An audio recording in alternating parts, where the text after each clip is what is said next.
many dudes have you put in D1, and how many dudes do you have going into D1, and how many dudes?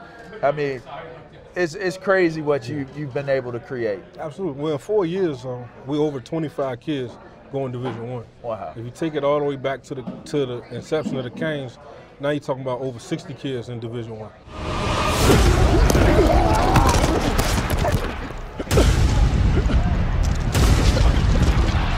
Welcome to another edition of Up On Game Presents Conversations with a Legend. This week's super special and a first. We've stepped out of the realm of a former NFL player to one of the most influential dudes in football and all of youth football. My man Charles Scott, creator, innovator, built the brand of the Central Virginia Hurricanes, built the brand of Life Christian High School, and has now created not only a pipeline of amazing 5'4", so-on star football players and athletes, but more importantly has been an influence of positive, massive, contributing to so many amazing outcomes and positive young adults that are entering into the college and pro ranks. Appreciate you coming on, man. Absolutely, my guy. All right, so we're here in Richmond, and we had this event and had the opportunity to see the kids. Yeah. You've been at this for so long, and a lot of times it's a thankless job. People don't understand the things that guys like yourself have to endure and what you have to go through in order for these young kids, these young men, right, to accomplish and achieve what they achieve. Talk to me a little bit about why have you committed basically your life to doing this? Well, I mean, it's a passion, it's what I believe I was put on this earth to do. I want to give kids something that I didn't have, which was somebody putting their all behind them, somebody giving them the resources, their parents the resources to reach the goals that they're trying to reach. Somebody that had them prepared when they get to that next level. And you've done it so well. What is your source? What is your why? Is it something that happened in your childhood? For me, I was telling Wally, for me, it was I lost a cousin that was close to me. I did everything I could possibly do to try to save him. Bought him a car, helped him get a job, bought him lawnmowers, you name it. I did everything I could do to try to guide him into the right direction, and I came up short. I always dedicated myself to trying to be a difference maker earlier. What's your why? My why is just, again, giving the kids what they need, taking the excuses away.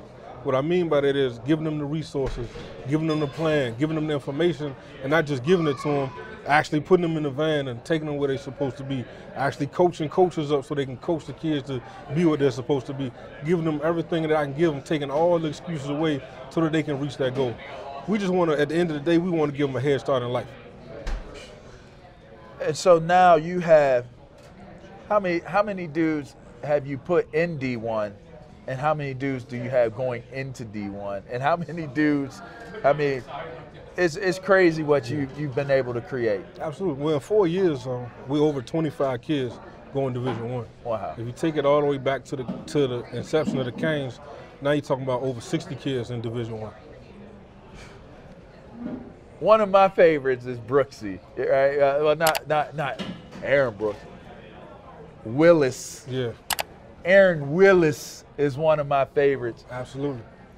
And he brings that mentality that I brought when I played, that hard nose, explosion out of the hips type of dude.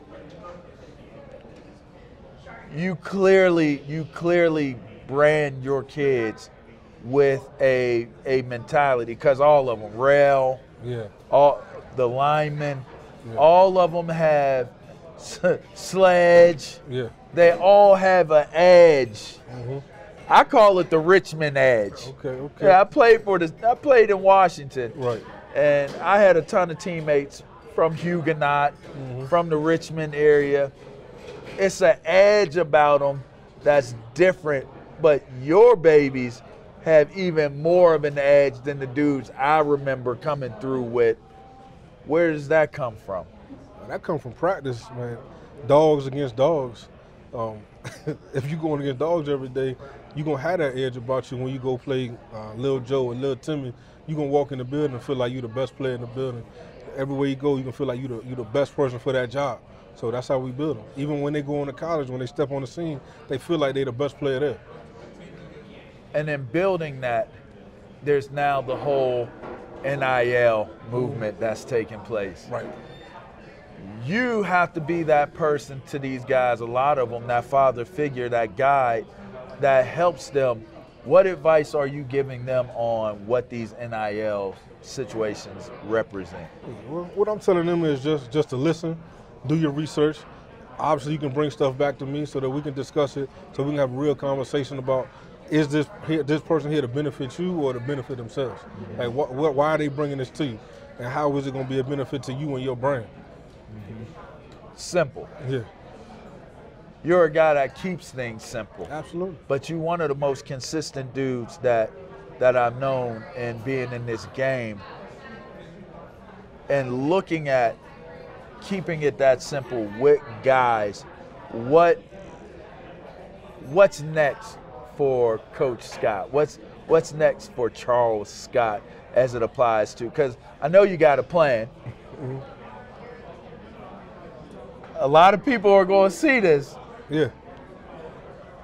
What's next for Charles Scott? Well, I mean, we build them back from the bottom. I got a 12-year-old group of kids that we bringing all the way up through Life Christian. So obviously we putting a lot of energy and time, and as you can see, marketing behind those guys. We're also going to get into the branding of our kids like we've already been doing, but now we're all going to see how can our guys and their families benefit from their brand and what they bring into the team. How important is branding, and how much do you stress it at this age? Right, you said 12U. Yeah. How important is it to brand, and how much do you put into educating them and the parents into branding? Right. Well, we're getting into it now big time. So we're having clinics. We're gonna have workshops. We're networking with people because we want to educate ourselves first, so then we can educate the parents and the kids. But as far as important, it's 100% important because now they can get paid. So it's gonna be different. A couple of years from now, you're gonna be able to say, for example, the quarterback spot at Alabama is worth $2 million. So we're gonna know that. So when they come in our living room and say, hey, we want you to come to Alabama to play quarterback, okay, we know that spot worth $2 million. That's what it is. So we expect no less. We expect no less. Off the top. Yeah. With everything that you've been able to accomplish up to this point, what do you want your legacy to be? Well, when you're remembered, what do you want it to be? Well, I want to be the best youth coach of all time. And when I say that is somebody that I'm with the kids from the day that I meet them to the day that I go on to glory. So like I've coached multiple kids and I've never stopped being their coach, their father figure, their mentor. I'm an asset and an extension of the home. I'm not taking anybody's place, but I'm an extension of the home. And they can always call on me and they're gonna know that again from the day I first meet them and today I get called to glory. Charles Scott, coach extraordinaire, mentor extraordinaire, just an all-around dope dude, life Christian, Central Virginia Hurricanes. I would never be caught dead ever doing this. That's right. Outside of for my man right here, C. Right. Scott. We done banged for a long time. We done been in the trenches. And you know what? Super fitting he be the first dude outside of a former NFL legend to be on this show and represent Up On Game Presents Conversations with a Legend. Till next time, make sure you subscribe, tune in, check out the podcast, like the podcast, do all that good stuff. We'll check you out. I appreciate y'all. We out.